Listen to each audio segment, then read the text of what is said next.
Hello, everybody. So let's talk about being a seller and being under contract. So the purchase contract, it is a beautiful thing. It is 10 pages, 473 lines, ensuring that every deal goes 100% smoothly without any issues ever. I'm joking, of course, but as you could imagine, the contract works quite differently depending on which side of the transaction you're on. And today, let's talk about what it looks like from the seller's point of view. So I'm going to talk about the main difference between being a buyer and a seller, how and if a seller can cancel, patience, accountability, and how to not breach the contract. So the main difference, in my opinion, it's just that the seller can only react to the contract. The buyer makes all the moves, starting with the offer, and the seller simply reacts accordingly. For example, if everything goes perfectly, let's say the buyer asks for no repairs, they have no issues with the appraisal, no issues with their loan, the seller doesn't have to do a whole lot besides pack up, move out, and wait for your check to show up, and sign documents, and then you're done. But the buyer does ask for repairs, the seller must react.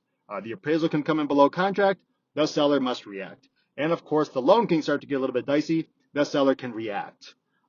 One thing the seller can't do is cancel. So one thing I always make a point to do is I look my seller in the eye and I say to them in a very clear voice, now, once you accept an offer, you cannot cancel the contract ever. You can receive as many offers as you want. You can counter back and forth. You can even decide to pull your home off the market. But once that contract gets executed, you are stuck with that buyer until that buyer closes or cancels. With that being said, my next point is patience. So during the transaction, a buyer can drive a seller nuts. They can send the entire inspection report over and say, here, fix everything. They can send an addendum over out of nowhere asking for a price drop. And the seller may want this buyer to leave their life as soon as possible. One thing a seller can do is, if it gets really bad, play hardball and just say no to everything they ask for, hoping they walk away. But the key is to remember the goal and remember that somewhere the buyer is offering you either the money you want, the timeline you want, or the ease of sale that you're looking for. And at the end of all the drama, it will be over, you will be on to your next home, and the buyer will be out of your life. One thing the seller does control is keeping the buyer, the buyer's agent, the buyer's lender, and the title company accountable. That's actually your agent's job. And they need to make sure that the buyer and lender are performing by hitting their timelines and moving the transaction along.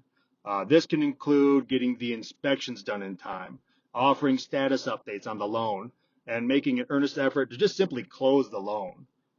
We also have to make sure that title has the numbers right and that they're asking the right questions because we don't want any hangups at the end. Finally, as the seller, you of course want to make sure you aren't breaching the contract. Now, three main items that can cause this are access, repairs, and possessions. So access means allowing the buyer to perform their inspections, their walkthroughs, and keeping the utilities on until you close, not before. So you also have to make sure any repairs you agree to that they're done in a timely and professional manner, because someone like me, a former home inspector, will be checking that out, and I won't miss anything. Finally, you need to know what you get to take with you and what you have to leave behind. So the rule of thumb is if it's attached to the house, you have to leave it. So unless you specify in advance on the contract, you have to leave the curtains, you have to leave the drapes, you have to leave the chandelier, you have to leave the Ring doorbell, leave the Nest thermostat, you have to leave the TV mount, not the TV, just the mount. And trust me, it's easier to buy a new mount than it is to get the phone call about the holes left behind from the mount that you took.